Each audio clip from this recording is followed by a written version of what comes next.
definitely gets very muddy.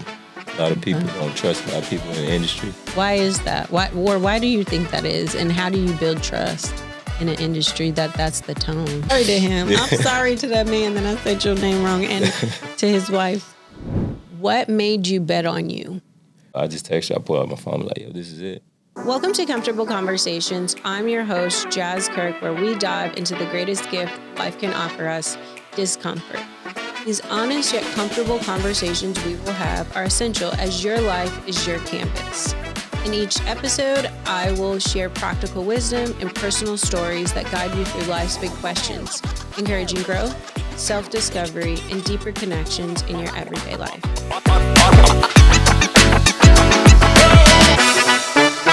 Welcome to today's Comfortable Conversation. As always, I'm so excited to sit and have meaningful conversations with individuals so that we can really start to unpack what discomfort means. Discomfort truly is a gift and a catalyst for what's next for us. It introduces transformation in ways that we couldn't even fathom. And today's guest, Ben Thomas, is a powerhouse in the world of football, a certified NFL agent, a former collegiate coach, and a nationally respected recruiting strategist. He's been in the game for over a decade, holding key roles like the director of recruiting at Morgan State University. He's shaped careers, scouted talent, and built bridges for athletes across the country. But what makes Ben remarkable isn't just his resume, it's his courage. After years of nonstop performance pressure, working 18-hour stretches, sacrificing joy for the grind, he walked away with no backup plan, just a decision to choose presence over burnout. What he's rebuilt from the ground up really took a leap of faith. And today he stands not only as a husband and father, but as someone who helps athletes see themselves beyond the jersey, beyond the contract, and beyond the brand. So, ladies and gentlemen, I'm so excited to welcome Ben Thomas. Ben, how you doing? I'm doing good. That's an incredible introduction. Oh, I love writing people's intros. Like, hands down, the research that I start to do on people. I'll follow someone on Instagram, then LinkedIn, and then we have prep conversations, if people don't know, before the podcast, because discomfort is a really hard topic. And it's also not easy to share someone's story. And sometimes I will sit with people and they're like, dang, I forgot that even happened. You just reminded me of that. So thank you for coming today. I'm so excited you're willing to have this conversation. Yeah, thank you. I appreciate you opening up your platform and, your audience, and looking forward to a fun conversation. Yeah, so you already know I'm going to dive right in. Yeah. We finna ask you, what discomfort led you to this version of Ben Thomas? I read this introduction and everyone's like, wow, this is who's sitting here. But you had disruption in your life. So what happened? Just the realization of me being much more than just a ball coach. You work so long and so, hard to get to the point that I was at. Yeah. And I was there still going on the linear progression. But where was this at? Like, take people back for us.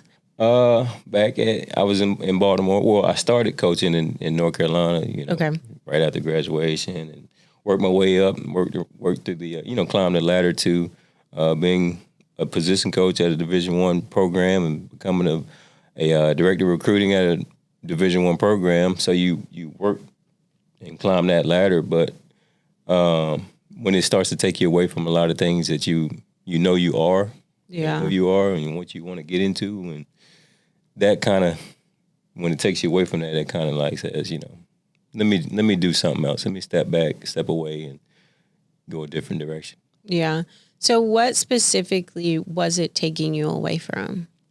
Or what were you experiencing that for your mental health, your physical health? Yeah. What was happening that was like, this can't be anymore? Yeah. I mean, those 16, 18-hour days, when you're in the facility, you're on the field at 5 a.m., and you don't leave, you don't go home till after 10 o'clock, whatever. Yeah. Those days take tolls on you. The pressure, I don't really, the pressure doesn't really bother me. Yeah.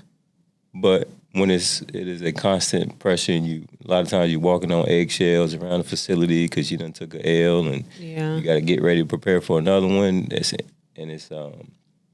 That takes a toll on you, and then you get taken away from weddings. I miss my sister's wedding. I miss best friend's wedding, birthdays, and things like that. It's just kind of like, let me do something else. Yeah, so it's mentally, emotionally, physically weighing on you.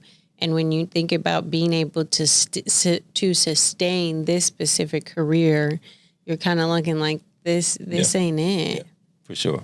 So then what becomes that moment where you're like, no, what happened? Yeah. So when I was at, when I was at Morgan, it was a program that had a lot of potential that they just didn't maximize, what we had. Yeah. I had other issues, not just the work aspect. Work aspect is what I got into. That's what I wanted to do. Yeah. But it was things off the field that were going on with administration, with pay, with people not being truthful about who I am. Yeah. So those types of things, and the final straw was, getting promoted and not being compensated for my work. So those are a lot of things that was like. So you're sharing a lot because your character's coming into question, your value. You get a title, but you're like, y'all, behind the title, there's nothing there. Correct. There's Correct. You pull the curtain back and it's empty. Correct. There's no gifts, no boxes, no love. Like, this ghetto is ghetto here. And I think a lot of people experience that, right? Yeah. A lot of people have to deal with, like, externally, this looks beautiful. Internally, and I'm talking organization internally, but internally within yourself, you're like, this sucks. And so I think that's really, really powerful what you're sharing. And then you as a Black man in coaching, because the percentages are extremely low, but then if you translate that across the professional spectrum, Black men in leadership roles, Black women of color, you get into people of color, it's fairly low. So you're having to consider character and value. What made you bet on you? I think I've always bet on me. It's kind of a thing that I have a very quiet arrogance about myself. Yeah, okay. It's humble. I've been humble, but I do have an ego, and I do have like a quiet arrogance. Yeah. To where you put me in any type of space, I feel like I have the tools, abilities to, come out on top and be okay. Yeah. So betting on myself is something that I constantly do. So if it's you or me, I'm gonna choose me. Correct. Yeah. I years ago, a great mentor asked me to watch.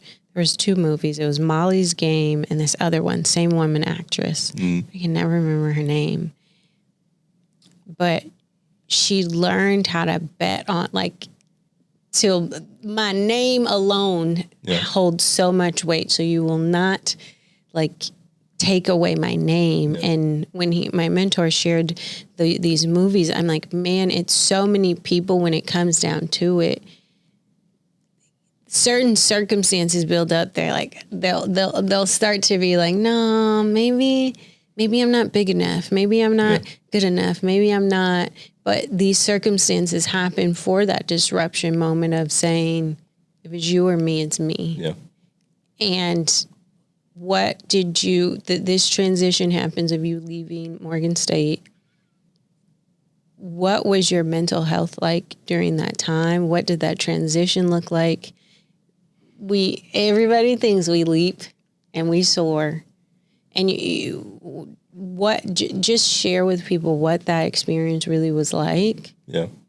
You know, it was tough because I worked years to get to that point. And then to just walk away from it, and it was on my terms when I walked away from it. It wasn't like, hey, they let you go. We're going to fire you. Yeah. No, it was like, I resigned. So it's almost like, yeah, what are you doing? Why are you doing this? But I knew, like, when I walked in the head coach room, I said, hey, this is it. I actually texted my wife. We was in film study, and I just texted her. I pulled out my phone, like, yo, this is it. And it was a weight lifted off my shoulder, but it was also like uncertainty of unknown, what's happening next. But again, just betting on myself and finding ways to figure things out. I've had dark days. Had days where I rely on, I call my best friend up and I'm just talking. And he just listens. So you go through those trials, those tribulations, and I landed at Best Buy. Yeah. Slinging Apple computers and AirPods. Right. Not sling. You said slinging Apple computers. Everybody's doing that. But that is, it sounds like you had people, like, to be able to text your wife and have that encouragement, like, go ahead and do it. You had people betting on you enough to be like, no matter what. Yeah. And then friends. I think when it comes to mental health, having community, I've always said community is so, so important because they remind you, like, no matter how low you feel, you're going to get through. Yeah. Because we're going to be right there. Yeah. I think that's the big, like, knowing that people going to be right there. So how did it feel to go from this years of work, having this accolade, checking this accomplishment off, walking away from it to then work at Best Buy? It was humbling, very humbling. But you see people come in and they have on their football, whatever. Okay. And I have on my blue shirt with my name tag. It is very different for me, and they don't see me as the knowledge that I have around the game and all that stuff. It's almost like, hey, you just come in for whatever you want to come in for, electronic wise. Yeah. And I have to serve that need. But I did open up, and I've were able to make connections just based off of, hey, you play at such and such, or you coach at such and such, based off of the apparel that they wear, and just start conversation there. So circumstance didn't dictate you changing from being that strategist, that coach, having this talent lens. And y'all, the conversations me and Ben have had and being able to sit on panels with him, you always, I think from our first conversation, I was like, man, this guy can see talent and gifts within people, but everything always brings me back to self. He sees that within himself. So I think it's like this transition, the valley. I always tell people, don't worry. You got to see yourself past the valley. Yeah. But the valley is really building you, strengthening you, sharpening you. And so I think this is powerful what you're sharing. So that transformation that happened in this transition period, let us know.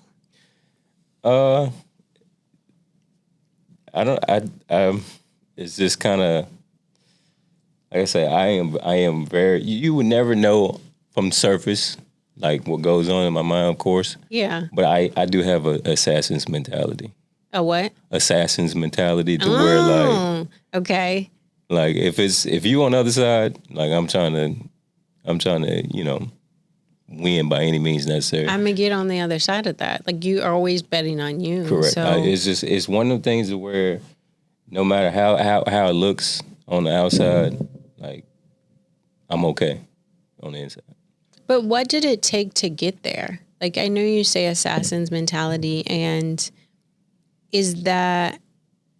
that's not just male masculinity, the ego, right? Because I think that so often we're looking at it from that lens of I no matter what, I gotta be okay. How do you put down, I gotta be okay, but I am okay and I am doing the work. And this is not just this, let me keep hitting the wall at the fastest place and not being able to sustain this mentality physically, mentally, emotionally, spiritually.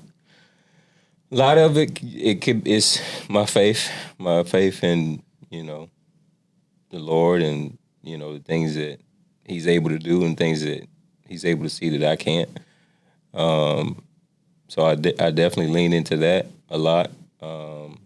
And then I got a huge support system, like you say. I got my wife, I got my best friends that they really pour into me. My sister, like she pours into me all the time, and got a best friend pours into me. And when I'm feeling, like I'm not moving, it's just like you're doing the right things. Don't worry about it. Yeah. So how do you now pour into athletes, being an NFL agent? Yep. What does that look like? Like, honestly, for someone I'm not an NFL agent. The most I know about the industry is watching Ballers. Great show, great seasons. Dwayne "The Rock" Johnson did a great job with this show. It's a great show. It's a great show. So take us through, is it like that? In a sense, not as dramatic at times. Okay. But it definitely can get very glitz and glam, and it definitely gets very muddy. A lot of people don't trust a lot of people in the industry. Why is that? Why do you think that is? And how do you build trust in an industry that's the tone? Yeah, it's tough. It's one thing that I'm still learning. A lot of people keep a lot of things close to their chest, and for good reason, because that's how they provide and put food on their table, and is their livelihood. That's their livelihood. Yeah, and I get it. But a lot of times it's kind of self-inflicted because you've done something wrong to someone and it shouldn't be. Yeah. So it's shame that you're holding on to shame of a past circumstance. Or somebody did you wrong and now you taking that out on everybody, the next person. So some of that in the industry is whack to me. Just because I wasn't raised like that. Yeah. I'm going to give the next person the same opportunity that, I gave the other. Just based off of, we're going to see. Yeah. And once you show me otherwise, then, I know how to deal with that. I always say you have to give people, any relationship, right? I think when it comes to partners, people are more like, okay, you have to give it time and patience and love and this, but that's relationships, right. Friendship.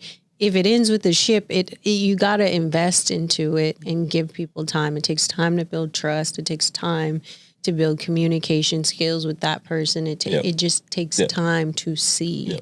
And so navigating trust, I don't think I've ever really heard this when it comes to the NFL, but I'm not close to it. Right. Like you're close to it. That trust is a big factor in building, but does your faith, like you previously said, that's important, align with that? I think most people think faith, football, and family. Yeah. It does. But a lot of times I've seen a lot of things in the industry that I do not agree with at all. But I do feel like you can keep who you are and still work in an environment that doesn't necessarily align with all of your beliefs. And still be successful and still hold on to, you as your core. Yeah. How do you see, so I think a huge differentiator is that value in self, being able to see self, see the talent in others. How are you applying that in just day to day? Because you have kids as well. How do you teach the next generation to be able to see themselves in the extreme value that holds, the clients that you have, the people that you work with? Yeah, I think a lot of it is just giving them the knowledge and the information. Knowledge is key. You can get it from anywhere now.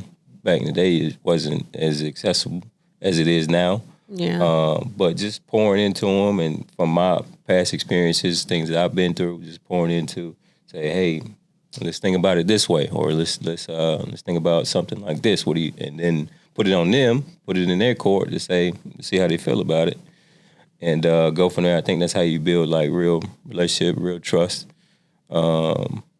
Just being genuine, being authentic. People that really know me, they know that I'm not. I don't have any hidden agendas or ulterior motives. What you see out of me is what you're gonna get. Yeah. And so that's just who I am in a nutshell, and that's how I recruit. That's how I talk to people. Just being genuine and authentic to them. Yeah, I think that theme always just comes up in how we see ourselves. You got to stand in your authenticity. Yeah. And I know, of course, discomfort is a uncomfortable conversation, but what fun aspects, like the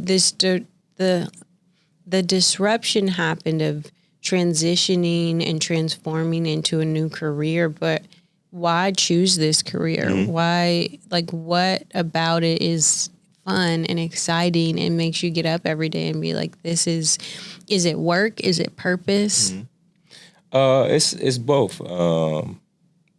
My freshman year in college, that was my deal. I wanted to be an NFL agent. Just a journey of school and all that things. And I went into coaching, but I still wanted to get back to the original plan. And being a director of recruiting goes hand in hand. Being around athletes, football players in specific. That gives me insight. Yeah. And so it's like, oh, let's go back to the original plan and let's go do what you can do. So it's part of that. But it's fun, it's challenging. The competition is fun. Yeah. It's very, very competitive market. Because everybody after the same, it's a saying in the industry, everybody after the same girl. So it's that competition factor. You kind of eat what you kill. So that's the fun part, and it's a challenging part. So yeah. Okay.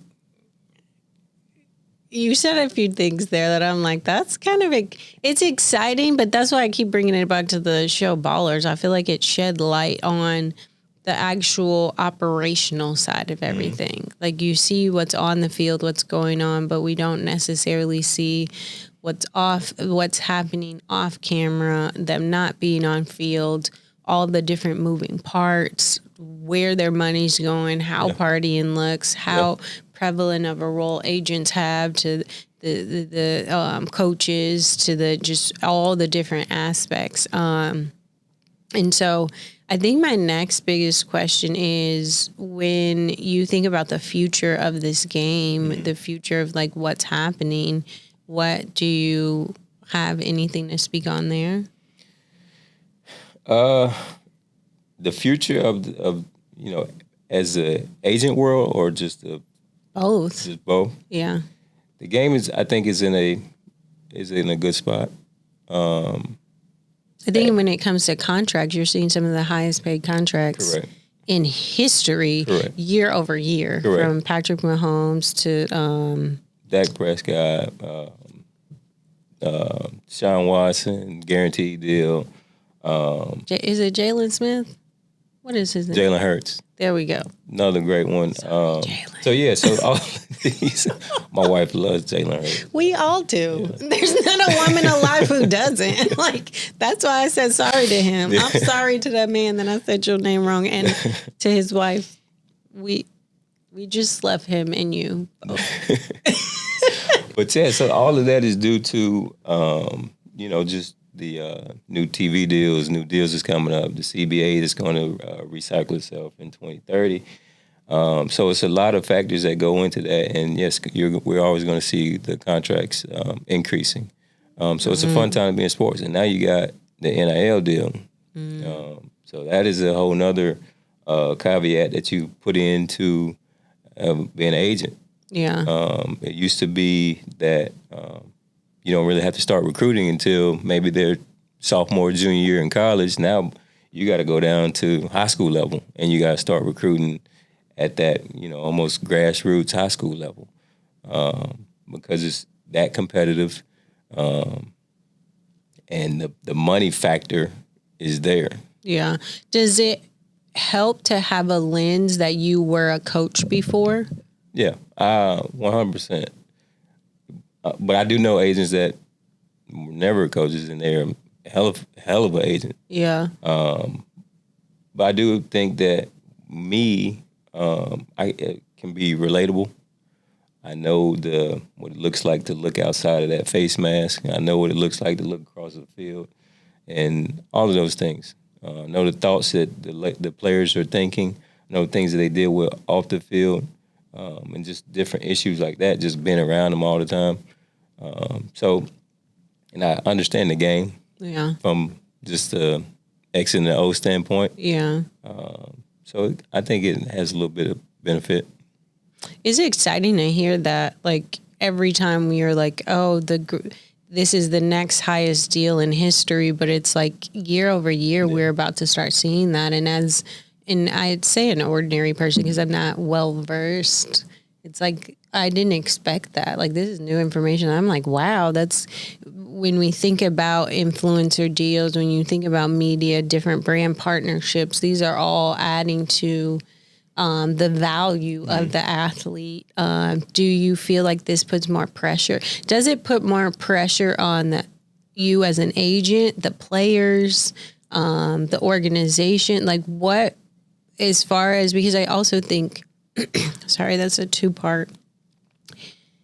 When it comes to mental health and mental wellness in this industry, you have a lot more players speaking out. You have a lot more, even us having this conversation, individuals, you're an agent speaking out and saying, hey, like, we got to start talking about this. Yeah. So with the trajectory and now bringing, not just collegiate athletes, but high schoolers, because y'all got to start recruiting at high school. Yeah. Like that is still high school. You're still evolving. You're still becoming. You're still, your brain is still formulating, So what does that really look like when it comes to the mental health side, the mental wellness side for things? Yeah, for sure. It's it is pressure, because you always want to perform, and your performance can a lot of times translate to dollars. And that's kind of what it is, especially in the NFL. Your performance, the better you perform, the more you can get paid. Yeah. So the mental aspect is something that I see a lot of guys they deal with in different ways, whether it be, I'm going to go blow some money and make me feel good, or I'm going to go use some type of substance to, make me feel good and take something off of me. Yeah. And I think that the NFL is starting to do a better job now, and I think just the society is doing a better job now of, giving outlets and giving avenues for people to have conversations with mental health and, psychologists, and go and get therapy and all this other things. So, yeah. It's definitely needed. Well, that's good to know. Like it's the range is broadening, and it's not so taboo, right? To talk about. So when it comes to that, what is the one thing you're always going to do to invest in your mental health and your mental wellness? And when I say wellness, it's physical health, mental health, spiritual, emotional, social, financial health. I'm gonna work out. I'm gonna go put my headphones on and put my music in my ears, and I'm gonna go work out and just tap out and do mindless things like that. that's what I enjoy doing. And then relax.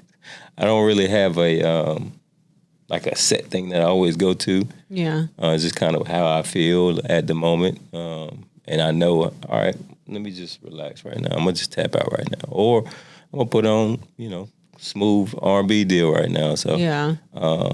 That's kind of how I choose to do those things. It sounds like you're tapped into your just own awareness. Yeah. Of like, okay, this is a still moment. This is need good vibes. I hear a lot of men say that the gym is their outlet, but how do you make it?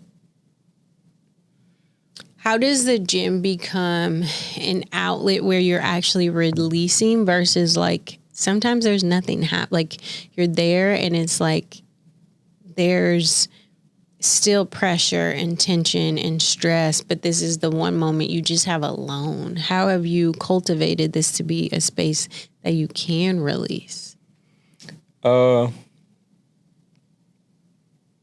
guess just, I've been working out since fifth grade. Fifth grade, my dad put me in, like, I was working out fifth grade. It's just one of those things that where, like, it's not when you do something for long enough, it almost becomes like muscle memory, and it almost becomes like I know I can go do this, and it not weigh me down. Yeah, you've always utilized it as a release, so you never let it become this place that was stress or anxiety ridden or something like that. Yeah, it's just a I'm gonna go to the gym. I'm gonna just work out.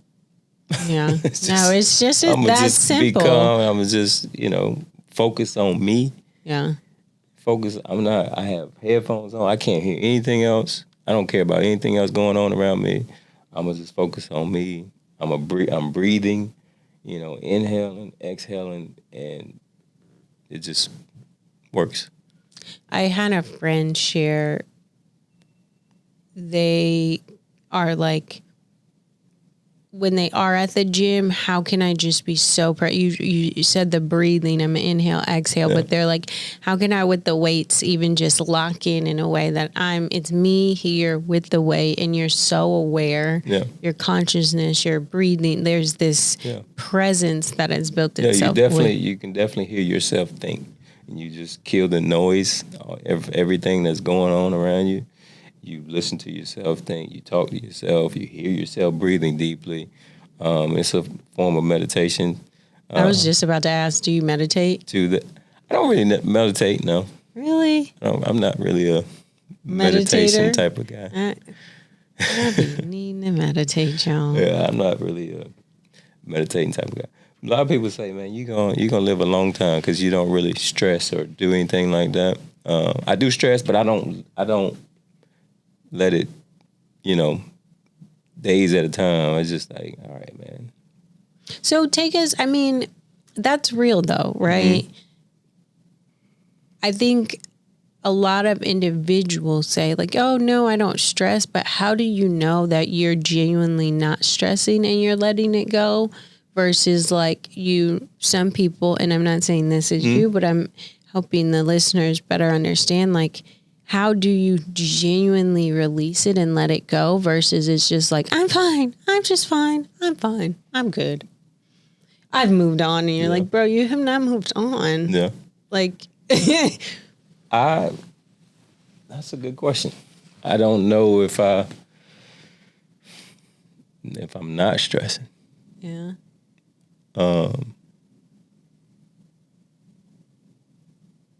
That's a good question. I don't know. That's a good one. I'm stumped there. Okay. I'm pegging that to everybody. Like, I know for me, I had to learn, and I encourage other people with this as well. There's this level of forgiving. Circumstances happen, stresses, anxieties, and things come up.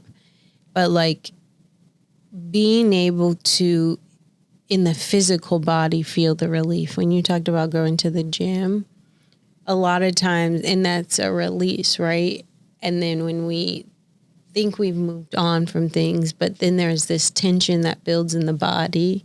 You know, a lot of times some people, they hold it in their neck, they hold it in their shoulders, they hold it, trauma is held in our hip flexors and things like that. And so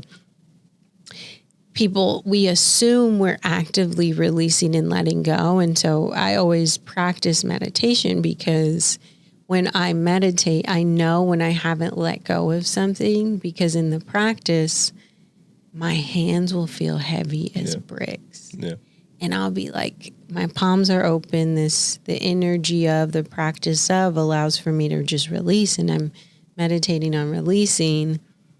But then I'll feel like there's this heaviness as if rocks were in my hands, and I'm like, oh, you haven't released that. Yeah. And so it's going to that subconscious, which I'm really happy this conversation came up, because I think it makes you think deeper. And I appreciate you sharing, like, dang, this is me thinking deeper. But as a listener, I'm also encouraging people to go deeper, to say, how do you know that you let it go? Yeah. You know, like, if you have, then you should be able to answer it in that way. And I just shared my experience of, I know when I haven't, because there's this heaviness that I feel in moments of when I release. Like, the gym for you is how you let go, but meditation is for me. And so when I know I have, there's this light bliss that it's like, that I'm experiencing, that I'm like, no, if a certain topic comes up, there's joy that fills me more than it's like anger and anguish or frustration or shame or guilt. I'm like, nah, I really let that go, man. Like, my spirit can smile, you know? I don't think I've gotten there. Listen, maybe I have not gotten there. It's all healing work. I think it's all, I say healing work, but in all a journey, I'm unfoldment and like embracing. Yeah. I genuinely think it's so powerful that you just said, like, I don't know. 'Cause I know that we often make ourselves have to be able to answer the question and have the exact, and conversations like this are beginnings to an opportunity for transformation. And it's just meant to have curiosity. So, yeah. Man, you're like, yeah, I'm stumped. I'm stumped on that one. I just let stuff go, man. It's just not like that serious. Things don't be serious like that to me, I guess. You just gotta keep moving. I just keep moving. Yeah. And as long as I keep moving, I can wake up. I can go to sleep peacefully, and I can wake up and, I got a good head on my shoulders, and I'm good. That's all that matters. I'm good. Listen, guys. Well, we're coming to the end of the episode. What is one thing that, if you didn't get a chance to say, or if you're driving back home, you're like, dang, I wish I left the listeners with this? I would say, don't be out here scared. Don't shot him in the throat. Don't take a lot of things personal. I would say, just lean on who you are to the core.